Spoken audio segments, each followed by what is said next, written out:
എന്നെ സംബന്ധിച്ചിടത്തോളം ഞാൻ പല ഗ്രൂപ്പ് ടൂറുകളിൽ പോയിട്ടുണ്ടെങ്കിൽ പോലും ഇത്രയും ഭംഗിയായി ചിട്ടയായി ഒരു ഗൈഡ് എല്ലാ സംവിധാനങ്ങളും ഹോട്ടൽ സംവിധാനങ്ങളൊക്കെ എല്ലാം ഏറ്റവും മനോഹരമായി കുറഞ്ഞ ചെലവിൽ ഇത്രയും മനോഹരമായിട്ടുള്ള ടൂറ് ഞാൻ ഇതിനു മുമ്പ് അറ്റൻഡ് ചെയ്തിട്ടില്ല.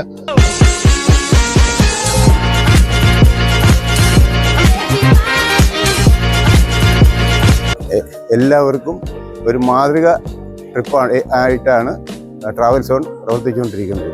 ട്രാവൽ സോണിനെ കുറിച്ച് എല്ലാവരും നല്ല അഭിപ്രായമാണ്. ഞങ്ങൾ എയർപോർട്ടിൽ വന്നിട്ട് ഒരുപാട് ആൾക്കാർ ഞങ്ങളോട് ചോദിച്ചു പിന്നെ ട്രാവൽ സോൺ എങ്ങനെയാണ്. മറ്റുള്ള ട്രാവലിൽ വന്നവർ തന്നെ ഞങ്ങളോട് പറഞ്ഞ് നിങ്ങളുടെ നല്ല ഇതായിരുന്നല്ലോ, നല്ല ആക്ടിവിറ്റീസ് ആയിരുന്നല്ലോ, നിങ്ങളുടെ പെരുമാറ്റവും എല്ലാവരും 31 പേരും ഒരേപോലെ കൊണ്ടുപോകണം. അതിൽ ഞങ്ങളുടെ ഇവിടുത്തെ ഗൈഡ്, ട്രാവൽ സോണിൻ്റെ മാനേജർ അഫ്സൽ ഞങ്ങളുടെ ഒപ്പം എല്ലായിടത്തും ഉണ്ടായിരുന്നു. ഞങ്ങളുടെ ഒപ്പം തന്നെയാണ് ഭക്ഷണം കഴിക്കുന്നതും പോകുന്നതും വരുന്നതും എല്ലാം ഞങ്ങളുടെ ഒപ്പമാണ്. ഈ സമയം വരെ ഇപ്പോൾ എയർപോർട്ടിൽ വരെ ഞങ്ങളുടെ ഒപ്പം പോകുന്നു. നിങ്ങൾക്കും അടുത്ത തായ്ലാൻഡ് ഗ്രൂപ്പിന്റെ ഭാഗമാകണോ? എങ്കിൽ ഇപ്പോൾ തന്നെ വാട്സാപ്പ് ചെയ്യൂ.